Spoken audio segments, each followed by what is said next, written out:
매주 토요일이면 완전군장 10km 구보를 했어요. 10km 구보. 저희 부대에서 10km가 딱 떨어진 곳에 금마 7공수가 있었어요.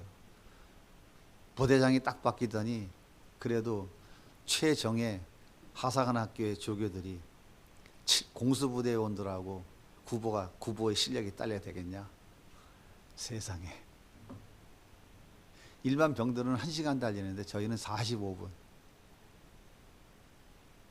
매주 토요일마다 10km 완전군장. 그땐 그래도 참 열심히 했는데. 야, 조교들이, 예? 그래서 저는 호루라기 불고 이 구보를 했어요, 옛날에. 조교할 때 호루라기 불면서. 얼마나 힘들겠어요. 영하 20도 내려간 산속에 가서 혹한기 훈련, 야영 훈련 하잖아요. 진짜 춥더라고요, 추워. 그런데요, 기다리던 편지가 도착을 하면 그 모든 순간이, 그 고통의 순간이 그 순간 사라져요. 그 기다림이라는 것이 얼마나 아름답고 행복한 시간이었는지 설교 제목을 정해놓고 옛날 생각이 나더라고요. 그 군대 생활의 그 기다림. 오늘 우리가 살아가는 시대는 기다림보다는 조급함의 시대인 것 같아요.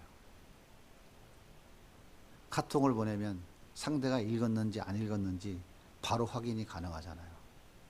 뭐야, 왜 안 읽어?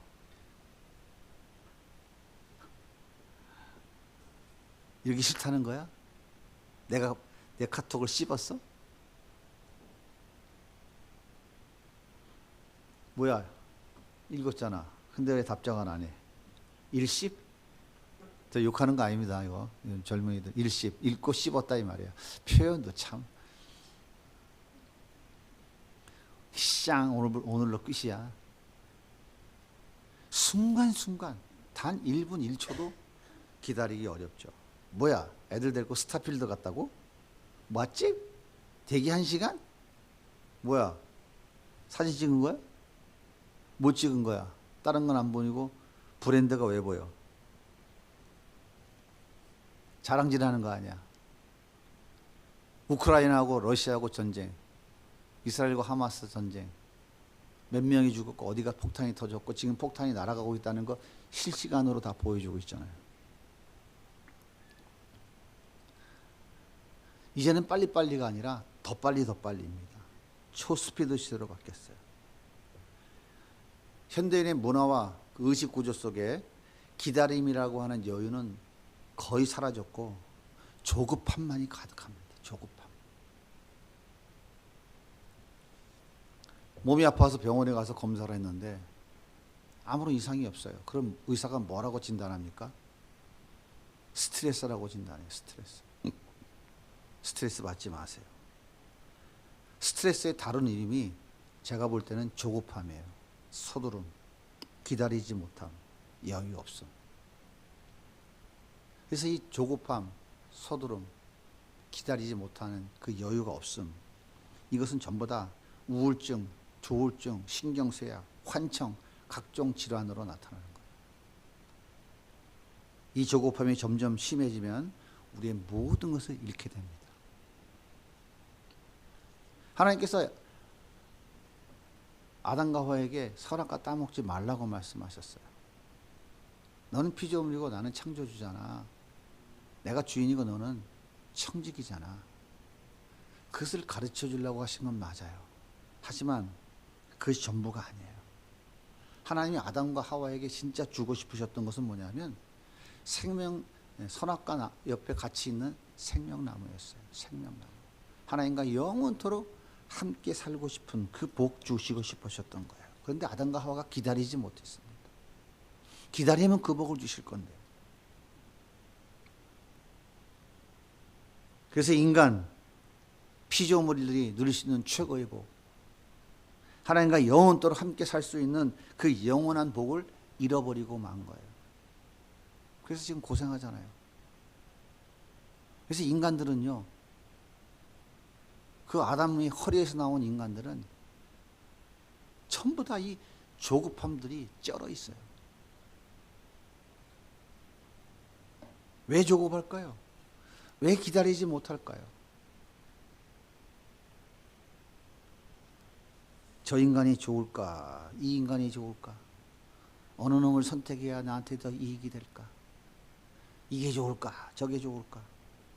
빨리 결정하고 빨리 선택해야 되기 때문에 그래요. 내가 원하는 거, 내가 원하는 때에 내가 원하는 것만큼 갖고 싶은 그 욕망이 앞서기 때문에 조급한 거예요.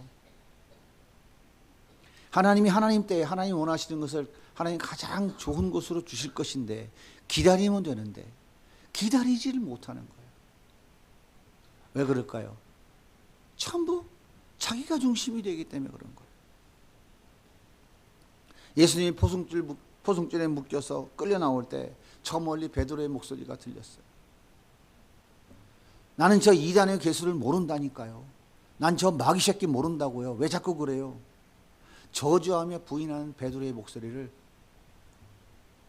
예수님 들으셨어요. 그리고 가던 발걸음을 멈추고 고개를 돌이켰습니다. 누가복음 22장 61절에 아주 정확하게 기록하고 있잖아요. 주께서 돌이켜 베드로를 보시니 주께서 가다가 돌이켰어요. 왜 돌이켰어요? 베드로의 부인하고 저주하는 목소리가 들리니까 돌이키신 거예요. 그걸 바라봤다고요. 그랬더니 베드로가 통곡하며 울었어요.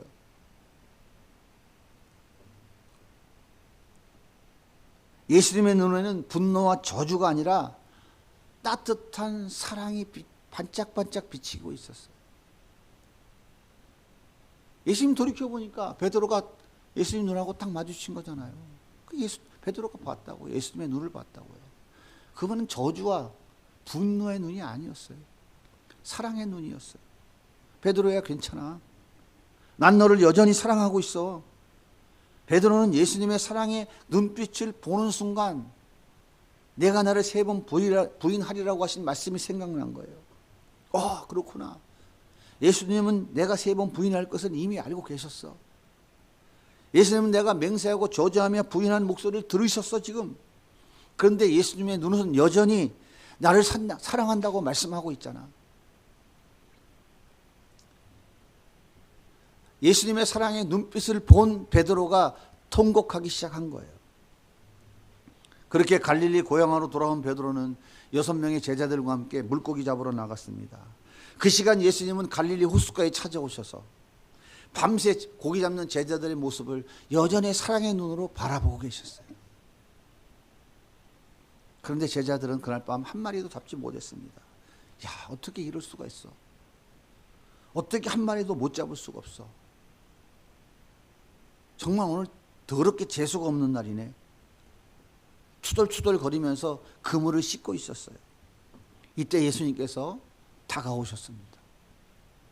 그리고 물으셨어요. 얘들아, 물고기 많이 잡았니?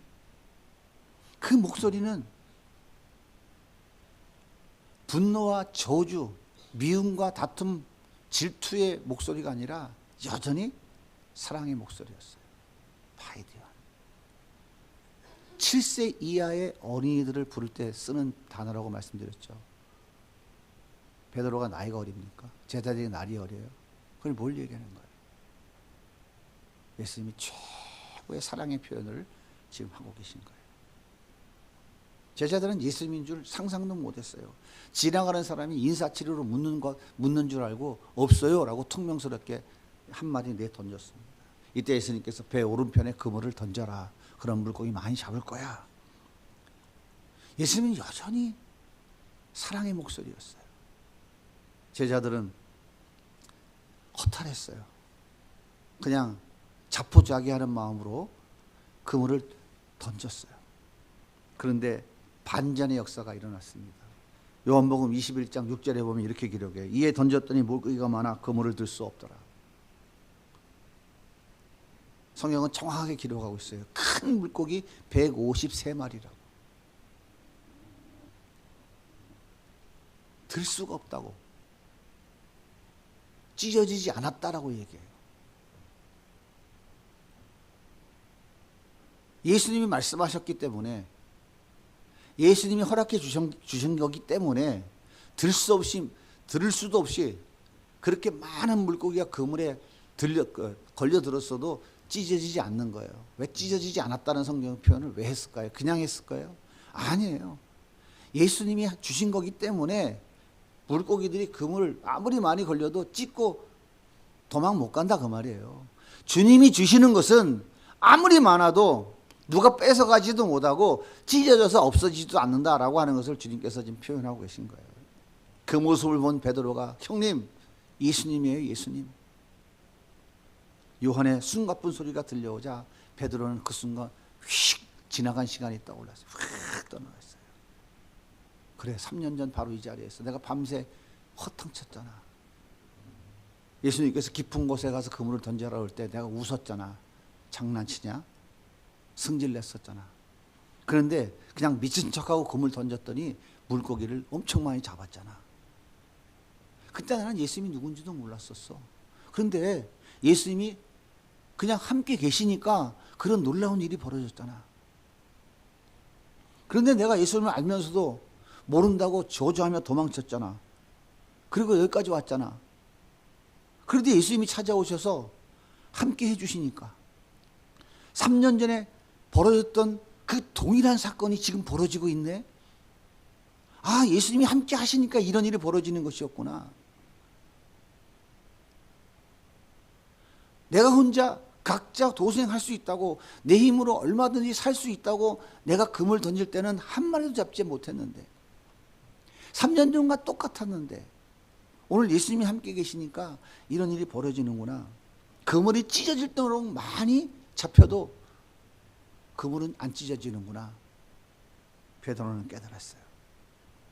야, 3년 전 예수님 전혀 몰랐을 때, 그리고 3년 동안 예수님 따라다니고 예수님 버림 지금, 그때나 지금이나 예수님은 동일한 마음으로 나를 사랑하고 계시는구나. 내가 예수님 얼굴 보기 민망스러워서 여기까지 도망쳐왔는데 예수님의 마음은 초지일관 변함없이 우리를 기다리고 계셨구나. 베드로가 그걸 깨달았어요. 제자들은 갈릴리 호수에서 물고기 잡는 것은 자신 있었어요. 물고기가 어디에 많은지, 어떻게 그물을 던져야 되는지, 언제쯤 그물을 던져야 하는지, 그들은 최고의 경험과 지식과 노하우를 다 가지고 있었다니까요. 그래서 3년 만에 돌아왔지만 자신만만했습니다. 그런데 어찌된 영문인지 한 마리도 잡지 못했어요. 갈릴리 호수 이곳저곳 그동안의 기억을 다 더듬으면서 그동안의 경험을 다 총동원해서 수없이 던졌지만 한 마리도 잡지 못했어요. 우리의 힘과 우리의 실력과 능력으로 얼마든지 각자 도생할 수 있다고 큰소리치며 떠났던 그 베드로와 제자들, 그들이 얼마나 허탈했을까요? 얼마나 실망감이 컸을까요? 그런데 예수님은 제자들의 그 마음을 알고 계셨어요. 힘들고 지치고 허기진 그들에게 우리 예수님은 따뜻한 밥상을 준비해가지고 그들을 지금 찾아오신 거예요. 정성껏 준비한 떡과 생선을 지금 가지고 오셨어요. 그리고 무엇도 가져오셨냐면 숯불도 가지고 오셨어요. 아니, 준비했으면 됐지 숯불은 또 왜 가져오셨어? 준비해갖고 밤새 가져온 그 음식이 식잖아요. 예수님이 그 떡을, 그 구워온 생선 데펴 주시려고 숯불 가져오신 거예요. 그리고 예수님 말씀하시잖아요. 너희들 잡은 물고기 좀 갖고 와라. 부족하면 더 구워 주시려고, 넉넉히 채워 주시려고 예수님은 153마리나 7명이 먹고 남아야 남아요. 한 마리씩만 먹어도 몇 마리 남아. 나머지 갖고 뭐 하라고? 집에서 기다리고 있는 가족들 식량 구해서 갖다 주라고. 6명의 식구들이 집에서 기다려야 안 기다려요? 7명의 식구들이. 한 식구 4명만 있어도 얼마예요? 30명이 기다리고 있잖아. 30명만 되겠어요? 그들이 먹고 살아야 되잖아. 물고기 잡은 거 가지고 가서 쌀도 팔아야 되고, 응? 장도 봐야 될 거 아니에요. 우리 주님이 찢어질 만큼 넉넉하게 그 가족들도 먹을 수 있는 것만큼 지금 준비해 놓으신 거라고요.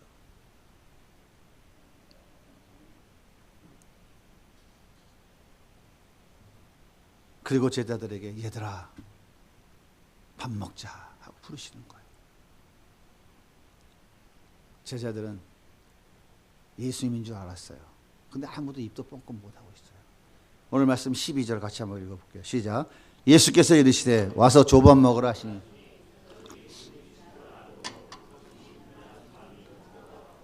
야 이 썩을 놈들아, 그리고도 니들이 내 제자야? 날 버리고 여기 와서 니들이 잘 먹고 잘 살 수 있어? 야 적어도 인간이 의리가 있어야지. 이런 개만 보다 나은 놈들. 차라리 주님께서 두 눈을 부릅뜨고 욕을 했으면 좋지 않겠어요? 차라리 욕을 먹는 게 낫지. 근데 예수님은 그렇게 하시는 것이 아니라 여전히 사랑의 눈으로, 여전히 사랑의 말로, 사랑과 정성이 가득 담긴 밥상을 손수 차려주시니 무슨 할 말이 있겠어요? 무슨 할 말이 있겠느냐고. 제자들은 쥐구멍이 있으면 거기다가도 들어가고 싶지 않았을까요? 제자들은 꿀먹은 벙어리가 돼서 지금 밥상에 둘러 앉아 있는 거예요. 그런데 예수님은 오랫동안 이 시간을 기다려 오신 거예요. 오랫동안 이 시간을 기다려 오셨다고. 가야바에게 끌려갈 때도 두려워 도망가는 제자들을 그때도 기다리고 계셨어요. 저주하며 부인하는 베드로가 다시 돌아오기를 기다리고 계셨어요. 부활하신 후에 2번이나 제자들을 만났지만 그들을 반드시 그때 이미 굴복시킬 수도 있었지만 우리 예수님이 그렇게 하지 않았어요. 그리고 기다리셨어요. 그리고 기다리셨어요. 하지만 마냥 기다리고 계시지 않았어요. 예수님은 그들을 찾아 나선 거예요. 제자들이 돌아간 그 자리, 갈릴리 호숫가에 다시 찾아오셨습니다. 그리고 밤새 물고기 잡는 제자들을 물끄러미 바라보시며 또 기다리셨어요. 하지만 제자들은 예수님이 찾아오신 것조차 깨닫지 못했어요. 그러자 예수님께서 더 가까이 다가가셨어요. 얘들아, 사랑의 목소리로 물으셨어요. 물고기 많이 잡았니 얘들아? 이때도 제자들은 예수님이 찾아오신 것을 몰랐어요. 예수님은 포기하지 않으시고 배 오른편에 그물을 던지라고 한 발짝 더 가셨어요. 그러자 153마리의 물고기가 잡힌 것을 보고 요한이 제일 먼저 깨달았어요. 예수님이 오셨어. 예수님이야. 그제서야 베드로는 깨달았어요. 그리고 물속으로 뛰어들었어요. 빨리 예수님께 가려고. 예수님은 조급하지도 않았고 서두르지도 않았었어요. 예수님은 끝까지 기다리며 하늘 없이 그들을 향해 나가셨습니다. 그러자 드디어 제자들이 예수님이 준비한 밥상에 둘러앉았어요. 예수님 앞에 나온 것입니다. 그렇다면 예수님은 무엇을 주시고 싶어서 이토록 그들을 기다리신 걸까요?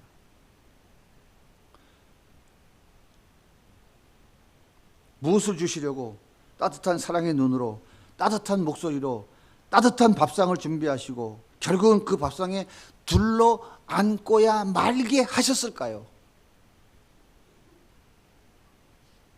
누가는 그 해답을 이렇게 얘기해요. 요한복음 15장 20절입니다. 우리 같이 한번 읽어볼게요. 시작. 이에 일어나서 아버지께로 돌아가니라. 아직도 거리가 먼데 아버지가 그를 보고 치근히 여겨 달려가 목을 안고 입을 맞추니 아들이 이르되 아버지 내가 하늘과 아버지께 죄를 지었사오니 이제부터는 아버지 아들이라 일컬음을 감당하지 못하겠나이다 하나 아버지는 종들에게 이르되 제일 좋은 옷을 내어다가 입히고 손에 가락지를 끼우고 발에 신을 신기라. 그리고 살진 송아지를 끌어다가 잡으라. 우리가 먹고 즐기자. 이 내 아들은 죽었다가 다시 살아났으며 내가 잃었다가 다시 얻었노라 하니 그들이 즐거워하더라. 아버지 유산을 모두 탕진한 둘째 아들은 돼지 우리간에 코를 쳐갖고 쥐염 열매를 주워 먹다가 아버지가 생각났어요. 그래서 아버지께 돌아갈 것을 결단하고 발걸음을 옮겼습니다. 날마다 아들이 돌아올 것을 기다리던 아버지는 저 멀리 거지 모습으로 돌아오는 아들의 모습을 보고 한순간에 알았어요. 달려나가서 아들을 가슴에 끌어안았습니다. 아들이 이렇게 고백해, 아버지, 저는 아버지와 하늘과 아버지께 죄를 지었습니다. 저는 아버지의 아들 될 자격이 없습니다. 품꾼의 하나로 써주세요. 둘째 아들이 아버지께 무릎 꿇고 회개할 때 아버지가 주신 게 뭡니까? 제일 좋은 옷, 제일 좋은 가락지, 제일 좋은 신을 주셨어요. 아니야, 너는 내 아들이야. 누가 뭐라 해도 너는 내 아들이야. 돌아온 둘째 아들에게 제일 좋은 옷 주셨다고요. 제일 좋은 옷. 이 제일 좋은 옷은 누구의 옷입니까? 누구의 옷이에요? 지가 사갖고 왔어요? 아버지가 가지고 있는 옷 중에서 아버지가 아들에게 돌아오면 주려고 준비해 놓은 그 가장 좋은 아버지 옷 입혀준 거예요. 이 옷이 뭡니까? 이것이 바로 요한계시록에 보면 예수 피로 씻은 옷, 세마포 옷인 거예요. 제일 좋은.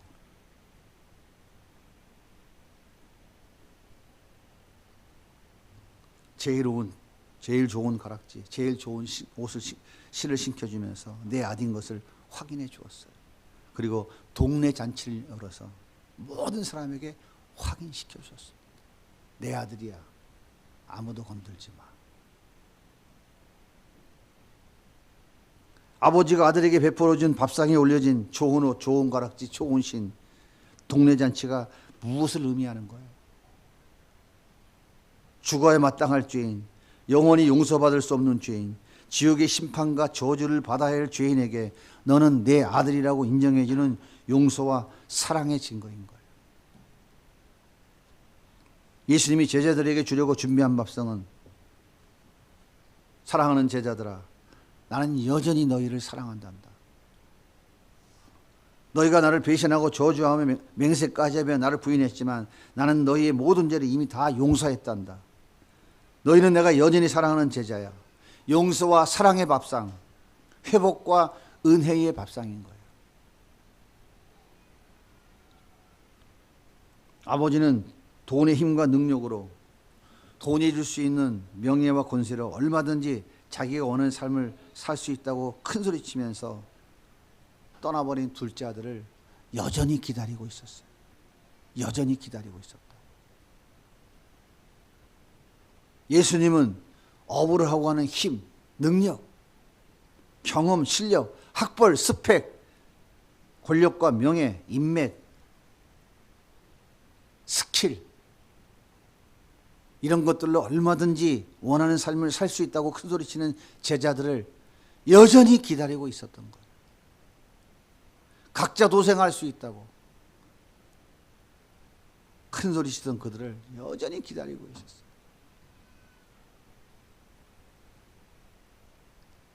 그래도 그들은 돌아오지 않으니까 주님이 나섰어요.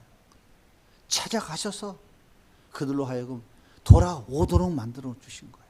왜요? 그냥 외면하면 되지. 그까지 거지 같은 놈들 왜 기다리셨을까요?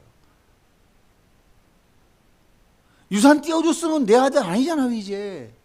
가서 죽든지 살든지 지가 알아서 살면 될 거 아니에요. 아버지 할 도리 다 했잖아요. 근데 왜 아버지가 둘째 아들을 기다리고 있냐고요.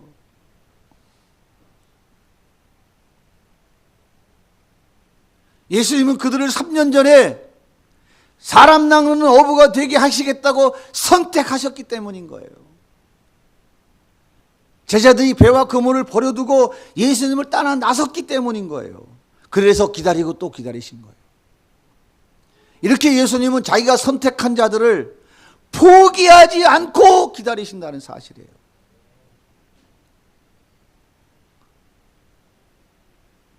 예수님은 자기가 선택한 우리를, 창세전에 선택한 우리를 포기하지 않고 기다리고 계신다는 거예요. 예수님은 자신이 선택한 자들이 어떤 죄를 지어도 다 용서해 주십니다. 용서하지 못할 죄가 없어요. 회개하고 돌아온 자들에게 100번, 1000번, 만번 무한히 용서하십니다.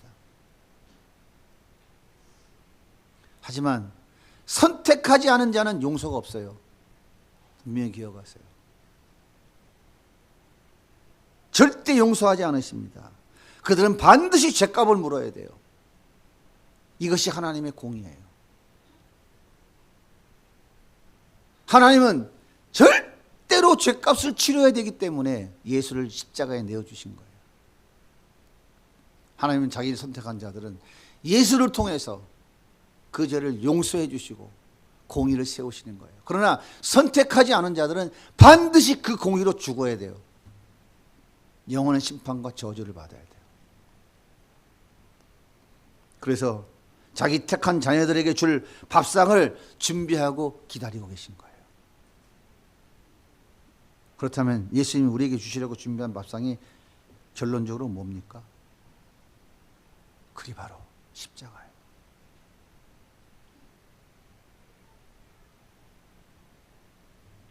근데 여러분들은 예수님이 우리에게 주려고 하는 십자가, 그 진짜 가장 좋은 밥상,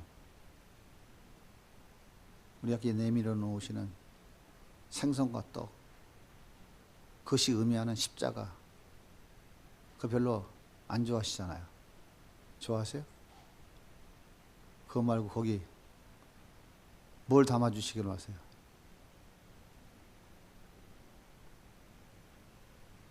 뭐 담아주시기 원하세요? 네?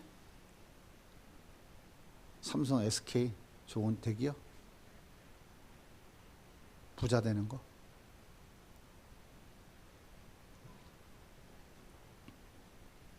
예수님이 우리에게 주시려고 준비한 십자가가 바로 생명이에요. 영원한 생명. 내 죄값을 대신 갚아주신 한없는 사랑입니다. 죄와 고통과 상처와 저주의 아픔을 치료해 주시는 한없는 은혜예요. 하지만 죄가 우리에게 주는 것은 죽음입니다. 죽음. 생명이 아니라 영원한 죽음이에요. 내 죄를 들춰내서 영원토록 죄의 종으로 살아가게 하는 저주예요. 죄의 고통과 상처와 저주의 아픔에서 헤어나오지 못하게 하는 죄책인 것입니다. 예수님이 우리에게 주시려고 준비해놓은 십자가는 영원한 생명이지만 사단에게 우리에게 주려고 준비해놓은 그 죄는 영원한 죽음이라고요.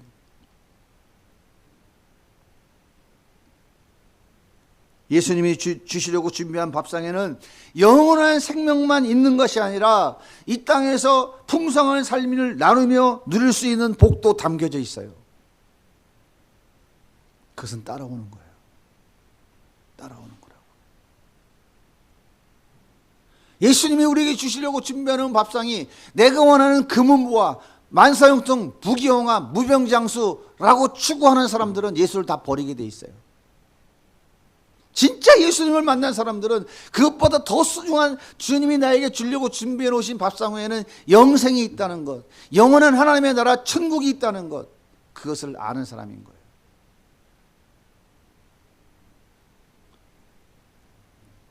그것을 알고 그 말씀을 따라가는 자들에게는 주님이 필요에 따라, 능력에 따라 원하시는 대로 마음껏 보너스로 덤으로 주시는 거예요. 근데 우리 예수 믿는 사람들은 보너스를 받으려고 예수를 믿어요? 아니란 말이에요. 요한 3서 1장 2절은 이렇게 말씀하십니다. 사랑하는 자여 내 영혼이 잘된 같이 내가 범사에 잘되고 간구하기를 내가 간구하노라. 사랑하는 여러분, 예수님이 준비해 놓으신 밥상 앞에 나오셨습니까? 예수님이 준비해 놓은 영원한 생명과 풍성한 복을 기다리고 계십니까? 그렇다면 서두르지 마세요. 조급해하지 마세요. 기다리세요. 주님의 때에 주님이 주십니다. 여러분 이미 주님이 준비해 놓으신 밥상, 그 영원한 생명을 이미 받으신 분들이잖아요. 이미 받으셨잖아요. 그렇게 믿으십니까? 아직 못 받으셨어요? 받으셨어요. 그러면 내 영혼이 잘된 것 같이 내가 범사에 잘되고 강건케 하시는 보너스로 주시는 것, 주님을 따라갈 때 주님이 주시는 것, 그것은 기다리면 되는 거예요.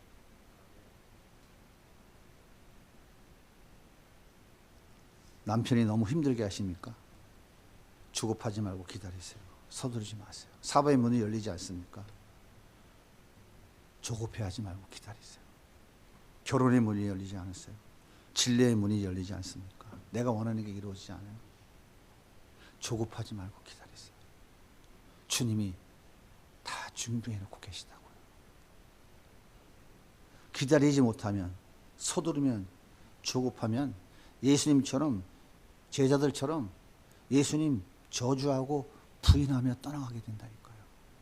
그들이 왜 예수님 부인했습니까? 그들이 왜 예수님 부인했어요? 왜 저주했어요? 그들이 원하는 예수님의 밥상 위에 놓여 있는 것은, 그들이 원하는 것은 뭐냐면 부귀영화였어요. 예수님은 영원한 생명을 그들에게 주시려고 밥상을 차려놓고 기다리는데, 그들이 원하는 밥상 위의 반찬, 밥은 세상의 부귀영화였다니까요. 그러니까 어떻게 했어요? 막 판단해 보니까 아, 이건 아니구나. 던져버리고 간 거예요. 나를 나보다 더 잘하시는 주님께서 약속해 놓으신 것을 반드시 주실 것을 믿고 기다리세요. 그런데 기다리면서 우리가 해야 할 일이 있습니다. 말을 뒤집으면 왜 주님이 기다리고 계실까요? 왜 주님이 기다리게 하실까요?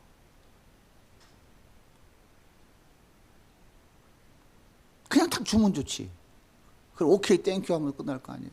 근데 왜 주님이 기다리고 계시고 우리를 하여금 기다리게 하실까요? 그것은 내 모습, 나 자신을 돌아보라는 거예요. 내 안에 예수가 있는지, 내가 예수님과 더 친밀해지기 위해서 말씀과 신앙하고 있는지, 내가 예수를 더 알기 위해 얼마나 기도하고 있는지. 예수도 없는데, 별 관심도 없는데 예수님이 내가 원하는 것 주셔보세요. 예수가 드러나겠어요? 내가 드러나겠어요? 그럼 예수님 주시겠어요? 안 주시겠어요? 그러니까 그렇게 사는 거예요.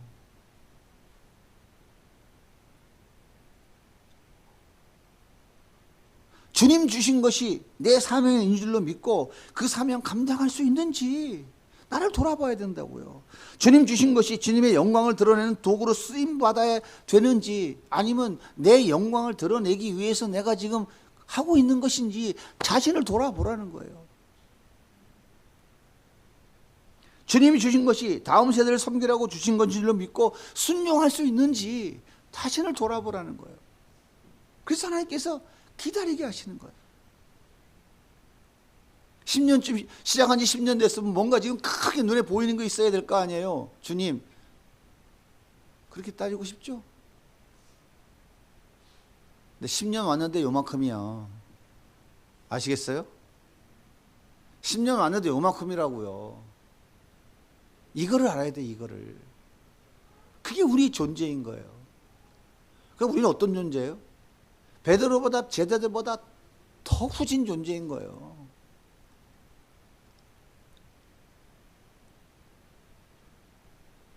베드로가 주님의 이 깊은 사랑을 깨닫고 자신을 깊이 돌아보고 그가 다시 원래의 모습으로 돌아갔을 때 주님이 그를 어떻게 사용하십니까? 한 번 설교에 3,000명, 5,000명이 회개하는 놀라운 주님의 도구로 쓰시잖아요. 때가 되니까 준비되니까 하나님이 그렇게 쓰시는 분이에요. 그 전에 그렇게 쓰면 어떻게 됐어요? 그 칼 가지고 다 죽였다니까, 바리새인들. 다 죽여버렸다니까요. 니들이 까불어 하면서. 그러니까 서두르지 말고 기다리라는 거예요. 주님 우리를 너무 잘하니까 우리를 오랫동안 보시면서 기다리고 있는 거예요. 우리도 기다리면서 뭘 봐야 돼요? 주님이 나에게 저 능력의 칼을 내 손에 주시면은 내가 이 칼을 잘 쓸 건가? 아니요. 나 찔러 죽이고 날마다 나 죽는 데 써야 되는데 남 죽이는 일에 쓸까 봐 주님이 안 주시는 거예요. 때가 되면 내가 생각한 것보다 더 풍성하게 부어주셔서 주님의 뜻을 이루는 도구로 사용해 주실 것입니다. 그때까지 우리는 기다리면서 자신을 돌아보면서 서로 손을 붙잡아주고 서로 격려하고 위로하면서 함께 울고 함께 웃는 공동체를 이루어가야 돼요. 그때 우리 주님께서 우리가 생각했던 것보다 더 아름답게 더 멋지게 우리를 통해서 주님의 뜻을 이루는 아름다운 도구들로 사용해 주실 것입니다. 우리는 하루하루를 한 주 한 주, 한 달 한 달을 주님의 이 약속의 말씀을 붙잡고 걸어가야 돼요. 끝까지 우리는 걸어가야 돼요. 그 결과도 주님이 이루어 놓으시는 거예요. 조급하지 마세요. 서두르지 마세요. 여러분, 부자가 되면 얼마큼 부자가 되면 만족할 것 같아요? 예? 10조, 100조, 1000조? 벌 수 있어요?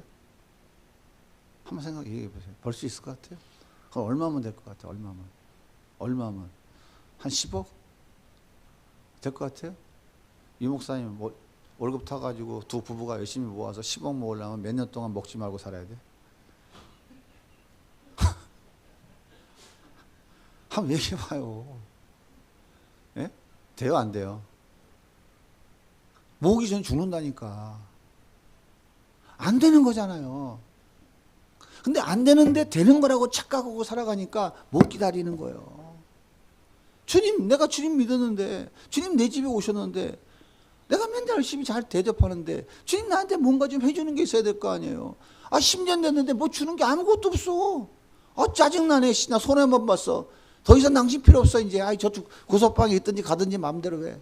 가라 그러잖아. 근데 주님은 안 가시잖아. 할 수 없이 구석방에 계시는 거야. 그때부터 내 멋대로 하는 거라니까요. 뭘 달라는 거예요, 뭘 달라고. 주님은 받을 준비가 안 돼 있는데. 우린 전부 이렇게 착각 속에 살아간다니까요. 내가 뭘 열심히 했기 때문에 종교생활 열심히 했으니까 주님이 나에게 복 받을 만한 충분한 자격과 준비가 됐다고 착각을 한다니까요. 그래서 망하는 거예요. 말씀을 보면 무엇이 먼저 생각나야 된다고요?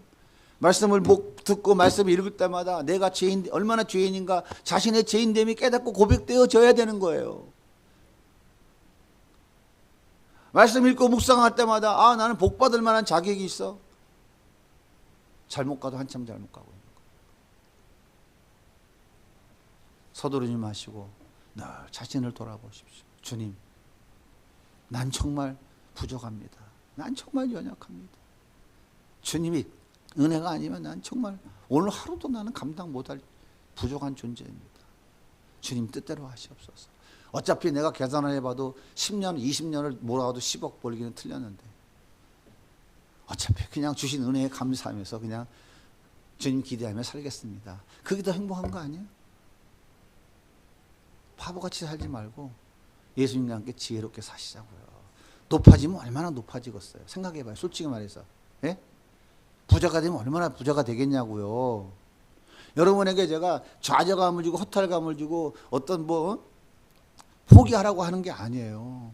지금 우리의 현실을 똑바로 쳐다보고 내가 어떤 존재인가를 나를 자신을 똑바로 보면서 주님이 없이는 살아갈 수 없는 존재이구나 하는 것을 깨달으라는 거예요.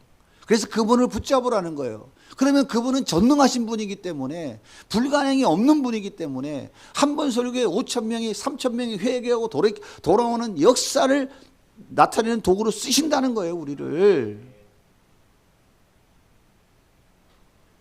그 주님을 믿으십니까? 그 주님을 붙잡으십시오. 그 주님과 함께 살아가십시오.